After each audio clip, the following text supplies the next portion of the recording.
Hello everybody and welcome to the Minecon VR panel.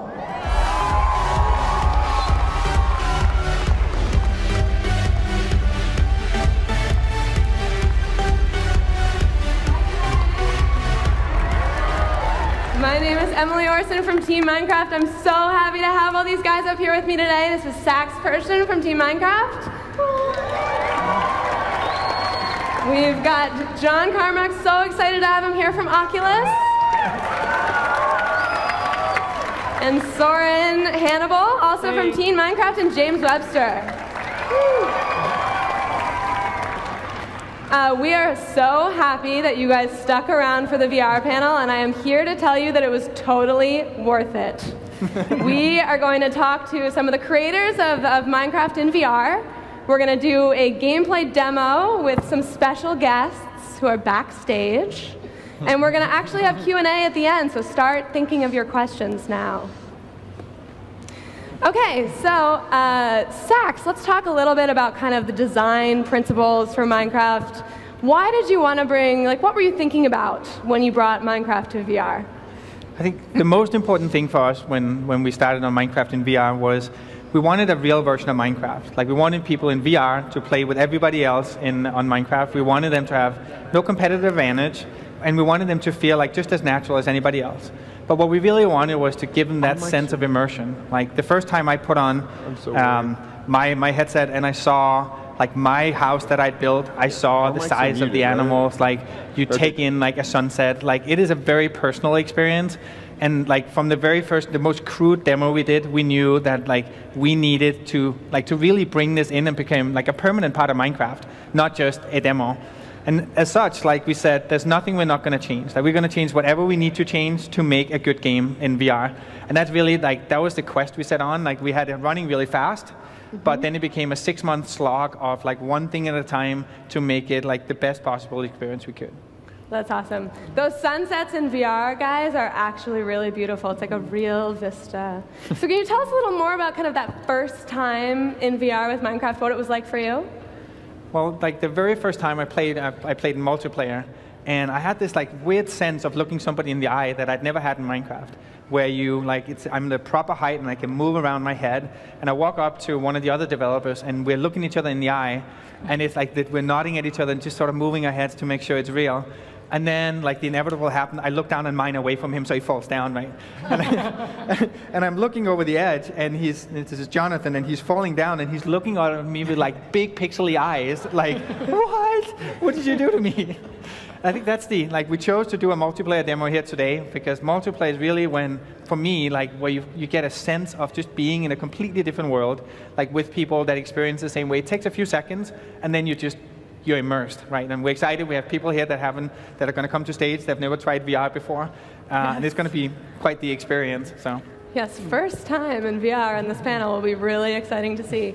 So, what kind of what surprised you about the development process with VR, and kind of what are some of the challenges that you encountered? I think I've made games for over 20 years, and I thought I knew a lot about games until I started designing in VR, and I think everybody here is going to second that a lot of the ideas we just take for granted just don't work. You can't shake the screen, you can't fade out, you can't have cutscenes, all the things that you rely on to communicate just don't work anymore. And then a lot of things that people think are going to work in VR turn out not to once they actually get them implemented. So it's about iteration. We've done, I don't know, tens of dozens of user tests where we bring people in and we are so excited and we show it to them and then they go, nah, it's not going to work. And we brought some of that stuff today, to show some of the bloopers of when the unexpected things that people do in VR that they've always wanted to do that we never could have guessed. Awesome. And so, I think we have some examples of kind of the specific things that were changed, and Soren will talk through this too. But can you talk a little bit about the living room and some of the specific things that you had to change? Yeah, some of the things we came up with were things that, along the way it became obvious that VR is very intense. That it's not a... Is James going to go into I think James can show the living room right now, maybe. James, can you try to switch over to the living room? Great. So this was one of the key insights was VR is so intense that you actually get really physically tired. So you need to give people a break. And what we figured out, if you tell people just take off the headset and take a rest, they just don't do it because it's too much fun. So instead we made this living room where wherever you want to, you can click the guide button and it zooms you back out into a living room that eventually you're going to be able to theme. And just the notion settles down your whole system. You can sort of relax, breathe. And when you're ready to go into full VR, you just click a button and it zooms back into a fully immersed Minecraft world. But it's just skeptical of this at the beginning because I'm like, all VR all the time, do it right all the way. But it turns out that it serves a really good purpose for a lot of people. And I was pleasantly surprised to see people that were like, okay, I want to keep playing, but I do need a break, but I'm just going to switch out to this, do some other things, and then head back in. Yeah, VR is a little bit like roller coasters. Some people can play for a long time, or some people can ride roller coasters all day long. Some people can only do one or two. This is kind of how we let everybody enjoy VR for a longer period. You can go in and take in the beautiful vistas, and then when you get tired, take a breather, go back into your calm living room, relax, and then continue whenever you want. And in fact, there are certain things that you do in Minecraft that are much more demanding. Like if you're just moving across an open plain, that's hardly a problem for anybody. But sometimes if you're going up and down mountains and falling down waterfalls and doing all of this, you might know ahead of time this might not be the most comfortable thing in VR. And some people will then just switch back to the living room and say, all right, over the falls now, get down settled, and then back to full VR. Exactly. We set ourselves a really ambitious goal when we started that we wanted people to be able to play for at least an hour in Minecraft comfortably. And like most VR experiences that are out right now are very short burst experiences that are designed for just giving you a very intense experience and then move on again. And particularly in navigational games like this, that we wanted the openness of Minecraft. You wanted to go anywhere, do anything like you normally could. But we wanted to figure out a way that we could make it comfortable. And living room was like a key insight into how we can balance out the intensity with people's desire to keep playing. And this actually is something that we struggle with a lot at Oculus, where the idea that we want VR to be everyone, and we know what makes a comfortable experience. It's something like sitting in the living room. But that's not what people want to do in VR. They want to go explore their Minecraft world. They want to go down into the tunnels and do all of this stuff. So it's been a little bit of a balancing act where there's what you want to do in VR, and then there's what actually is necessarily a good idea in Minecraft. And Minecraft is, I think we struck an excellent balance with this, where I typically play for about an hour with my family in our realm on the weekend, and it's a great experience for that. But I probably am a little bit more strong stomach for VR than a lot of people. So anybody that tries this out in the demos, if you're starting to feel bad, don't try to push through it. We don't need to be cleaning up sick at the demo area. And you can try this, guys. So we have 40 stations with VR over in the game lounge. So go check them out and you can try VR yourselves. So there are a couple other things that got changed in this version. Soren, do you want to talk about some of those? Sure.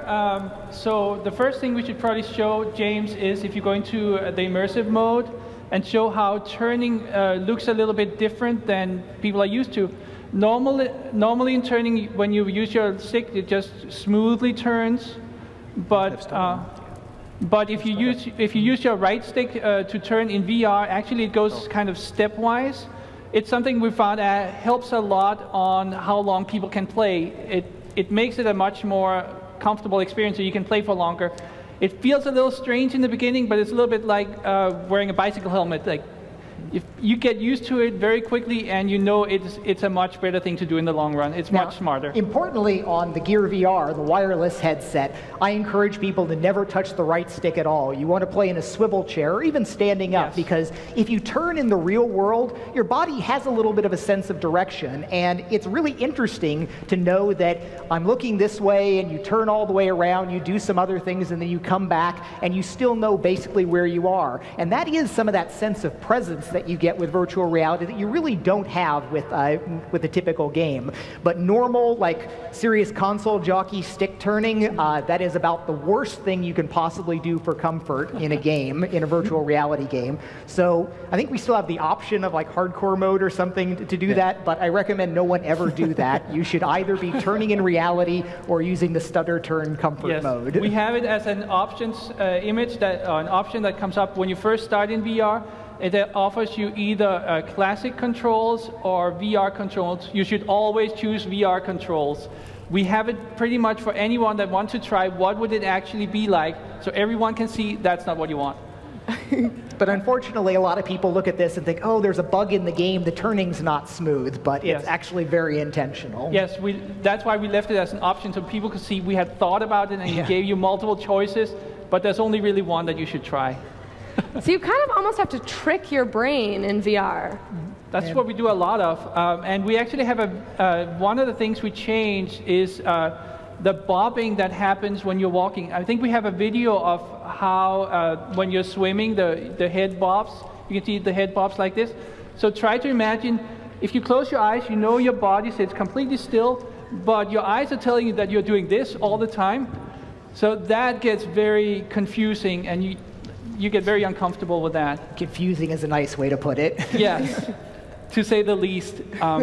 Another thing we changed was also when you got hit and when you die, you see the screen actually moves. We have another video here. You see the whole world does like this around you. So basically, it feels like your head gets pushed back every time you get hit, and that was way more intense than you'd want. But that was not actually the worst part. The worst part was when you die and the whole screen starts to rotate, people start to kind of lean over and lose their balance. So we had to remove all of the tricks we did with the camera. Although I still think it's there in sleeping in the bed. You still wind up canted off a little bit. We have it in the bed. We have to fix it. It's on our list. Okay. So that was another thing. But I want to show some of the things that we really like in VR is how you just can steer around with your head. If James, if we can get James's view, you can see how when you push on your push forward on your controller, all you have to do is just look around with your head, and you're kind of flying in the direction you're looking. So it's almost as if you're controlling the world with your mind. It's a very peaceful, relaxing experience. It was. So there is a little bit of a downside to that, where we talk about snake walking, where if you're just going forward and you try to look over, it does mean that you swerve around a little bit like that. In an ideal world, we'd have like a separate controller that determined which way you were walking, and then you could look around while you're going straight. But right now, it's a compromise. Oh, and there you just saw a video of another bug, a bug that we used to have with because we now can actually track the position of your head. You can see. You could early on peek your head through the wall and kind of see through the solid world and see where everything was hidden. Into the inner workings of Minecraft. Yeah. So these are some of the fun bugs that we had to fix before we could actually ship this one. I wouldn't even call that a bug. That's kind of the nature of virtual reality that you have to figure out a good workaround from. Yes, but we had a good solution for it. So now whenever you stick your head into a wall, you can't see anything. People quickly learn that you just don't stick your head into walls. So one of the first things that I did in VR was fly around. John, do you remember what kind of your first Minecraft in VR experience was? So I've always favored survival over creative, so I have some memories burned into my mind of being deep underground, running out of resources, getting lost, not finding my way to the surface, and really panicking. And this is, I think, the most noteworthy thing about virtual reality is, for having worked in it now for a few years, I have memories that happen to me in virtual reality, and they feel like memories from the real world. And I mean, the blocks get a little bit fuzzy when you're, when you're thinking back over your time, but it's not like I was playing a game. It's like I remember, coming up and seeing that majestic waterfall, or making my way to the surface, and getting jumped by creatures and panicking. And boy, that's like almost a heart-stopping panic when that happens when you're not expecting it. Oh my God! Or when you're in a cave and you can't see anything. Yeah. In the dark, so scary. It's really real. My first memory of Minecraft in VR, or the most vivid one, was the first time I was in a cave, and there was a bug in there when I touched a block above me, and the whole cave collapsed over me, and I screamed, and everybody was looking around at me in the office. It's the only time I think I've ever screamed in a video game. No, we got bugs that the game is too dark. We go, well, what do you mean it's too dark? When I go in a cave, it's too dark, but there's no light. Yeah, but it's scary. We're like, you gotta I get a always torch. do turn the brightness all the way up when I'm in VR.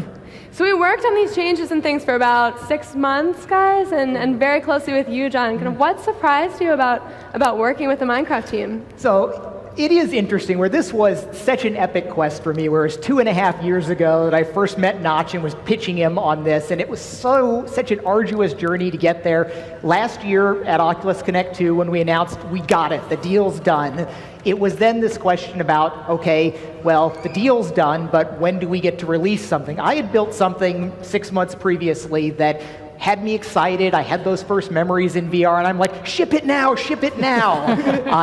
But the Minecraft team's like, no, we need to take a little bit more measured look at this. We need to do it all right. And I'm like, it's okay if it's got all these problems. People will still love it. And it went through all this, and there were some months there where I'm like, come on, any time now. But in the end, I think that some of the platform won people over there. I'm really happy with everything that came out of it. It was a much higher quality job than like the initial version that I had. All the little rough edges are pretty much sanded off. And then there were some of those things in there that I wasn't expecting at all. Like I never would have done the living room mode myself, and it turned out to be a feature that a lot of people really do like. There's tons of polish in it, so I'm super happy with how it turned out. And it's been great working with Mojang and Microsoft teams for the last 6 months. And I did, back before most of the people attending this convention were even born, I did a bunch of really important video games, but right now I am so proud to have done my tiny little part in the Minecraft virtual reality version. I would say it's a big part, but it's awesome. Yeah. That's great to hear. So were there other videos we had? So I just want to see, this is the menu. People get an option when you start up where it asks you VR controls or classic controls. Right, very important. If you important. take anything away from this, it's always pick the top one. But you do have a choice. You do have a choice. Important. If you want to see what it's like, you can try it. So there's one more gameplay feature that we think, James, can you show one more gameplay feature? Because I really want everyone to see what is my new favorite weapon in the game. It used to be, I used to like the sword, but after doing VR, bow and arrow has really become my favorite because all you do is just look at the place you want to aim and you shoot. You have a lot of fine control, just adjust a little bit for gravity, but it's so easy to shoot with bow and arrow. It actually feels a little bit like real archery. You're going over there and you're aiming, adjusting for the distance. Yeah, it is. James is doing what everybody does. They shoot straight up and see if they can hit themselves in the face. So for the people that are going to check out the demos, it should explain the difference between, we have two different virtual reality systems here. We have the Oculus Rift, which is attached to a pretty high-end PC, and that has the wonderful features of position tracking where you really can like duck over and lean over railings and do all of that. And it is the most presence-inspiring version where you really do kind of feel like you're there. It picks up every subtle movement, but you're still connected to the PC by this tether of cables. The other version is the Samsung Gear VR version, which basically is a cell phone plugged into a little head-mounted display. It's not nearly as powerful as the PC, but with no wires, you can spin and never get tangled up. So you can sit in a chair, a swivel chair, and spin around, but it doesn't pick up the subtle motions like going up and down. It tells where you're looking, but it can't tell how you're leaning, and that can impact comfort for some people. I play the Gear VR version in my regular play, but if you've got a chance to try out the higher-end Rift version, it gives a very different feeling to it. But if I'm going to sit and play for an hour, I want to be spinning in the swivel chair rather than necessarily tied to the computer. Yeah, we're really excited about the Gear VR version. Like, it works on Samsung S6 and S7 Note. Yeah, pretty much the whole 2 line and of 3. high-end Samsung, the Galaxies and Notes. And the actual device is about $100, and you can experience Minecraft in VR And from my perspective, like the sitting in a swivel chair is a great experience. Like it is my favorite version of VR because you don't have the tether in the way. You can mount it any way you want to, anywhere you want to. And the actual display is light and it's really durable, and you can take it, like throw it in your backpack. You don't have to worry about it. And John promised when we started on this that by the end of it, I would declare the Gear VR version the winner. And yeah, that was one of those things. At the beginning, everybody was like, we're at Microsoft, we're big PC people, we want the high-end power stuff, but like just give the Gear VR a chance here. It's really got some things going for it. Some of the best, some of my favorite compliments are just when people say, I had no idea you could do this with a phone. It's just beyond their expectations of what was going to come out of like looking at a typical phone game or something. Yeah, like one of the fun things that happened, like unexpected side effects, was we spent a lot of time optimizing when we were doing the Gear VR version in particular. So the Pocket version in general and the Windows 10 version is now, I would say, about 2x faster in rendering. Something like that, yeah. And that benefits everybody, like any PC, and we run much, much better on low-end PCs now as a consequence of it. We have way less hitching because you need to run like really at close to 60 frames a second. You can't have any hitching; it ruins the experience. Yeah, that was one of those things that was causing me a little bit of concern. Where the version I had worked on like 9 months earlier had a certain performance level; it was up there, but so many features had been added in this, mad rush, the piling of features into Pocket Edition, that it had actually gotten a whole lot slower. When we started looking at that, we were at this maybe 40% slower speed deficit than that. But they not only pulled all that away, they pulled quite a bit more speed on top of it. So it's probably at the best position it's been in years since it was a really crude and primitive game. Worked a lot on aliasing, like it's so features that like when you have crawly pixels, it actually like makes people really uncomfortable when they crawl separate on left and right eye. So we worked a lot on just rendering in general, and all that benefits all the different versions. That's actually one of the biggest things, where my original version, it was almost a worst case from aliasing is when you see the little jaggies. And on your phone, you don't usually see that because the pixels are so small, but in VR, it's a huge deal. And Minecraft, because it's all about these blocky textures, it is literally the worst possible case for that. And I was saying, yeah, but it's still so cool, it's still worth doing that. But the version that we got out of this has very nice anti-aliasing, where all of the blocks, they're the loveliest low-res textures that you've ever seen now when you look at them zoomed in VR. Yeah, and it makes a big difference. Because we have so much more precision in the VR version, and there's so much more you can see, we discovered that every single flower was floating this much above